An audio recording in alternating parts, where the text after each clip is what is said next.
As notícias na ERTE, edição de António Feliciano. Um homem e uma mulher com idade aproximada aos 60 anos foram atropelados por um automóvel na manhã desta quarta-feira em Tomar.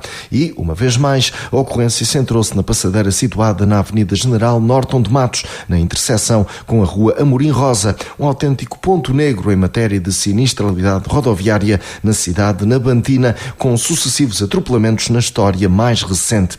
As duas vítimas foram avaliadas como feridos leves, mas ainda assim, por suspeita de trauma, foram transportadas para o Hospital de Abrantes. Refira-se que uma outra pessoa que seguia no veículo que atropelou o casal foi assistida no local pelos bombeiros do município de Tomar. A Polícia de Segurança Pública tomou conta da ocorrência.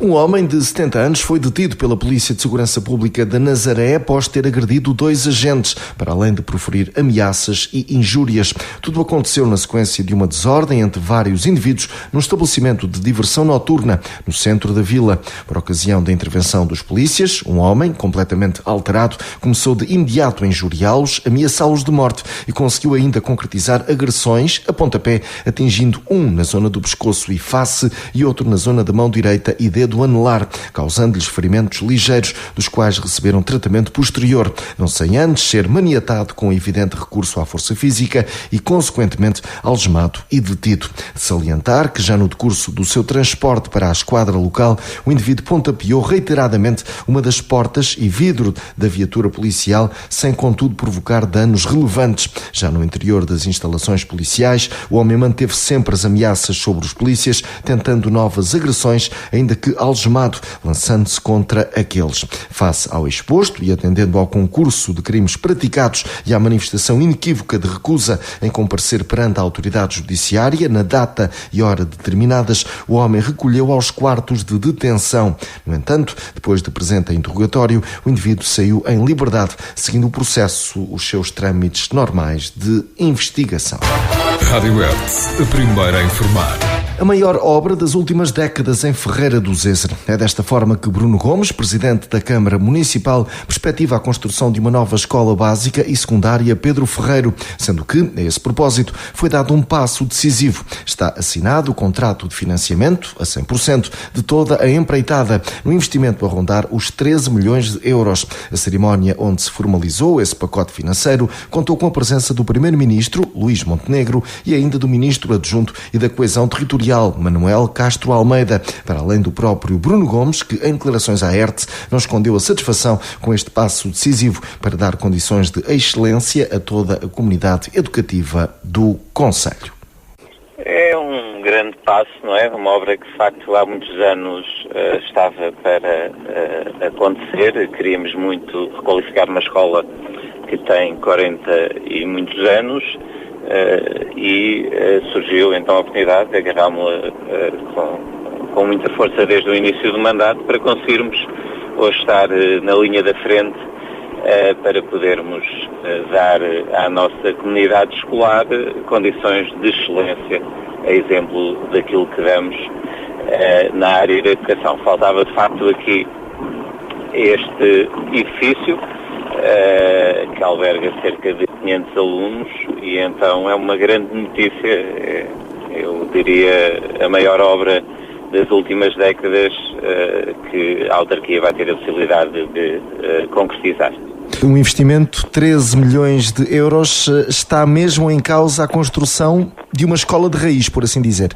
Exatamente, sim. Nós tecnicamente fizemos a análise do atual edifício, ponderámos as mais-valias e as menos-valias de uma obra nova ou de uma obra requalificada e conjuntamente com os nossos técnicos entendemos que faria mais sentido avançar com uma obra nova, até porque teria uma longevidade maior e tecnicamente seria sempre um edifício muito melhor e cumpriria melhor tudo aquilo que são as exigências de hoje, nomeadamente a nível de eficiência energética também. E então, passámos com um projeto para uma escola nova, que é um valor avultado, mas que felizmente, graças ao trabalho dos técnicos da autarquia e também do Poder Executivo, conseguimos que hoje assinássemos esse contrato e agora é trabalhar para rapidamente iniciarmos a obra. Depois da adjudicação da obra, o município irá remeter todo o processo para o Tribunal de Contas, que deverá dar o visto a tempo de possibilitar que a empreitada possa iniciar-se em meados de junho. Bruno Gomes assegurou que o objetivo passa depois por minimizar transtornos à comunidade educativa, pelo que a obra será feita por fases e com recurso a contentores. Uma das questões que nós tivemos bastante atenção foi a questão da programação da obra e tudo o que é a organização da mesma. Nós vamos fazer a obra por fases, de forma a que os alunos possam continuar a ter aulas no atual edifício e depois possam passar para o novo. Então isso vai ser feito de forma gradual. Vamos necessitar de alguns contentores, mas não será para a totalidade dos alunos. Será sim para a primeira fase da obra, a primeira parte do atual edifício, que vai ter, de facto, de ir para alguns contentores, mas depois queremos muito fazer a obra por fases para que possamos condicionar ao mínimo a normal gestão que a escola tem naquilo que é a sua formação, naquilo que é a organização das aulas e dos seus espaços. Objetivamente, olhamos com muita atenção para que essas condicionantes sejam as menores. Como é evidente, uma obra cria sempre constrangimentos, mas queremos muito amenizá-los ao máximo. Boas notícias para Ferreira do Zezer. Está garantido um financiamento a 100%, 13 milhões de euros para a construção de uma nova escola básica e secundária Pedro Ferreira. Rádio Hertz. Informação. O Santuário de Fátima constitui um ponto de encontro anual de vários milhões de peregrinos e visitantes, especialmente em períodos de comemorações religiosas, como é o caso dos dias 12 e 13 de maio, sendo um dos maiores centros de peregrinação católica do mundo. O significativo aglomerado de pessoas e a projetada dimensão do evento implicam uma preocupação acrescida em todos os aspectos relacionados com a segurança das pessoas e bens, bem como da fluidez rodoviária no interior e em toda a zona envolvente da cidade de Fátima. Assim, entre os dias 12 e 14 de maio, no âmbito da Operação Peregrinação Segura 2024, a Guarda Nacional Republicana implementa um dispositivo especial de segurança, intensificando as ações de patrulhamento nas principais vias de acesso a Fátima, para garantir a segurança e tranquilidade pública do evento e assegurar segurança rodoviária e fluidez do trânsito, com o objetivo de apoiar e garantir a segurança dos peregrinos e prevenir a atividade criminal, através do reforço do policiamento no santuário e zonas envolventes. Importa reforçar esta indicação da Tejo Ambiente. Durante os últimos dias, residentes nas localidades de Machial, São Pedro e Valdonas, no concelho de Tomar, têm recebido notificações que apontam para a obrigatoriedade de ligação à rede pública de saneamento de águas residuais, sendo que os contactados devem dirigir-se ao Serviço de Atendimento ao Público da Tejo Ambiente no prazo de 30 dias para efetuarem o respectivo pedido de ligação. A empresa refere que esta é uma obrigação que decorre da Lei nº 149 de 2009, Regime Jurídico dos Serviços Municipais de Abastecimento Público de Água, Saneamento de Águas Residuais Urbanas e de Gestão de Resíduos Urbanos, a qual refere no seu artigo 69 que todos os edifícios existentes ou a construir com acesso ao Serviço de Abastecimento Público de Água ou de Saneamento de Águas Residuais devem dispor de sistemas prediais de distribuição de água e de drenagem de águas residuais devidamente licenciados, de acordo com as normas de concessão e a dimensionamento em vigor, e estar ligados aos respectivos sistemas públicos. Para além do concelho de Tomar, também as localidades de Cerejeira, Varela e Varlinha, em Ferreira do Zezer, ainda de Boleiros, Macieira e Valinho de Fátima, em Orém, e de Limeiras, em Vila Nova da Barquinha, estão sujeitas à mesma obrigação. Rádio Hertz, a primeira a informar. O Conselho Municipal de Segurança de Ferreira do Zezer esteve reunido para a apresentação dos números relativos ao primeiro trimestre do ano de 2024, indicadores relativos à segurança, criminalidade, sinistralidade rodoviária e outros assuntos relevantes para o bem-estar da comunidade. Relativamente à criminalidade, refira-se que está estabilizada, ou seja, nem aumentou nem diminuiu. Em relação à sinistralidade, ocorreram 23 acidentes, dos quais 8 foram colisões e 15 despistes. mortes. Destes 23 acidentes, resultaram 3 feridos ligeiros. Quanto ao tráfico e ou consumo de droga, registaram-se 6 casos. Já os bombeiros destacaram que a maioria dos registros incidiram no transporte não urgente de doentes. Há ainda a registar 10 incêndios, sendo 2 deles rurais. A quantidade de ninhos de vespa velutina registados aumentou 28% em relação ao mesmo período do ano passado, mantendo-se agora nos 33 ninhos. A próxima reunião irá realizar-se em agosto. Rádio Hertz. Informação. Pedro Dantas da Cunha, secretário de Estado da Educação, irá estar em Vila Nova da Barquinha nesta quinta-feira, 9 de maio, a propósito do evento Vila e Escola em Movimento, um dia aberto à comunidade educativa com diversas atividades gratuitas. É, sim, mais uma demonstração da importância que a educação tem para o concelho barquinhense, aposta essa que se traduz não só na valorização da componente pedagógica, mas também na área estrutural, com Vila Nova da Barquinha a dispor de um parque com capacidade para atrair crianças e jovens de outros concelhos. Fernando Freire, presidente da Câmara, em declarações à Hertz, destacou os 1.135 alunos para uma população em redor dos 7.000 habitantes. A educação é um processo contínuo, é um processo mutável, um processo de projetos, de inovação, de criatividade. É isso que a gente procura dar a conhecer logo desde o ensino básico, em 2012 com a ciência viva, com as ciências experimentais, com a introdução dos laboratórios na escola, com o chamamento nos últimos tempos da robótica. Não, ou seja, a educação de facto é um mundo maravilhoso e importa estarmos atentos, importa envolver a comunidade e também dar a conhecer de facto aquilo que fazemos bem. Por isso é que temos neste momento 1.135 alunos para uma população de 7.400 e poucos habitantes, o que significa que de facto estamos a trabalhar bem nesta temática, estamos a ser cativantes, também para as próprias famílias e também para os próprios alunos, que isso nos é que importa. De facto, a final do processo educativo, muita gente também a optar por áreas das ciências e outras áreas do conhecimento. Isso é que, de facto, valoriza os territórios e a participação de todos, da própria comunidade, dos pais, dos filhos, é que fazem, de facto, a educação conselhia e fazem os homens da manhã. Esta quinta-feira marcada por uma nova iniciativa Vila e Escola em Movimento em Vila Nova da Barquinha, a educação continua a ser uma prioridade.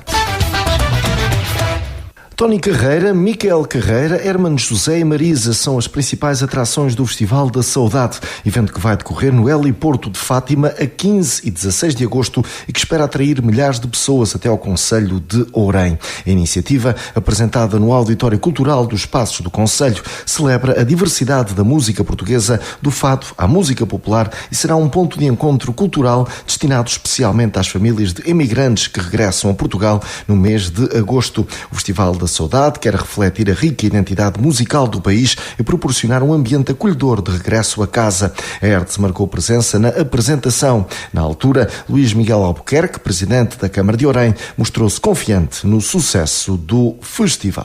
Obviamente que um festival com esta dimensão, os nomes que agora aqui foram anunciados, subejamente conhecidos, também com os nomes emergentes que também aqui não foram ditos, mas que também reconheço qualidade, é importante para o nosso concelho e para Fátima em particular. Estamos a falar de uma época em que habitualmente já temos milhares de imigrantes em Fátima, onde habitualmente se encontram para a peregrinação do imigrante 13, 14, 15 de agosto e obviamente que este ano com a aliciante de também poderem desfrutar e usufruir de um espetáculo com esta qualidade. Eu queria aqui neste momento agradecer à CMTV, ao Grupo Média Livre, o facto de ter levado a cabo este evento, esta iniciativa no nosso concelho, em Ourém e em Fátima, porque isso obviamente enche-nos de orgulho e dá-nos muita satisfação para que também possamos estar associados a este mesmo evento. Eu recordo que o Concelho de Ourém é um concelho eminentemente com muitos imigrantes, dos anos 70, também alguns de 2013, mas em que durante o mês de agosto habitualmente costumamos dizer que o Concelho de Ourém quase que duplica a sua população. E obviamente juntando todos estes fatores, juntando também à questão de Fátima, é normal que estejamos muito satisfeitos em ter entre nós este festival e tenho a certeza que ele irá ser um grande sucesso porque os nomes se dizem. Tudo que está por trás desta iniciativa é importante e tenho certeza de que esta será a primeira de muitas edições do Festival da Saudade em Fátima para a satisfação de todos nós. Festival da Saudade com um cartaz formado por Tony e Miquel Carreira, Hermano José e Marisa, alguns dos nomes que irão estar no heliporto de Fátima, Concelho de Orém, a 15 e 16 de agosto. Rádio Hertz, a primeira a informar. A Associação de Paço da Comenda, da Freguesia de Madalena e Bezelga, Concelho de Tomar, assinalou 50 anos de vida, com o registro para a realização de um almoço comemorativo, ocasião aproveitada para homenagear os sócios fundadores, diferentes secções e ainda as funcionárias do seu centro de dia. Luís Lopes, presidente da Associação de Paço da Comenda, falou do percurso deste meio século de existência, elogiando todos aqueles que trabalharam e contribuíram para o bem-estar da associação. O dirigente recordou prestações antigas no futebol e no ciclismo. Luís Lopes não deixou de reforçar que, ainda com 16 anos, chegou à direção da coletividade. A associação nos últimos 50 anos não foi sempre uma coisa boa. Foi uma associação de muito trabalho. Começou de uma coisa pequena que nem sequer tinha sede. Muitas pessoas tiveram que trabalhar para que acontecesse uma sede como temos hoje. Foi dividida em diversos espaços a associação, muitas das vezes em coisas pequenas, apertadas, a tentar resolver assuntos, a tentar andar com a associação para a frente.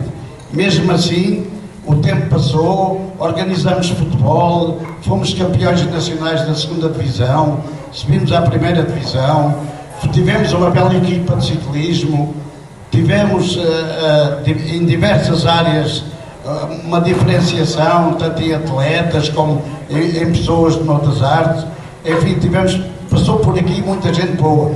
Tivemos sempre, como é óbvio e natural, uma discussão profunda entre muita gente que pertencia às direções. Isto acabou por cair até um dia, imaginem só, eu com 16 anos, tomei conta de uma comissão de gestão e mais algumas pessoas que estão aqui presentes na sala e foi nessa altura que o clube se podia ter perdido, mas não se perdeu. O clube continuou e o clube está para continuar. Hoje tenho a honra de ter aqui antigos presidentes da associação, sócios fundadores, diversas caras que sempre ao longo destes anos têm vindo aqui.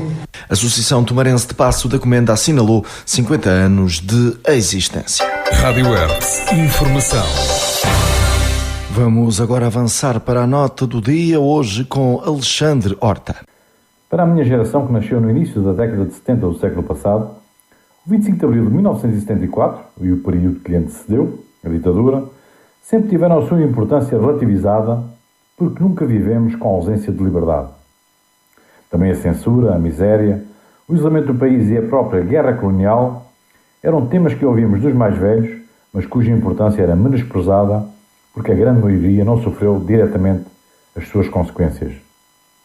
Ao longo de décadas, assistimos às comemorações do 25 de Abril, com as suas paradas militares, sessões da Assembleia da República e as manifestações sempre encabeçadas por partidos de extrema-esquerda.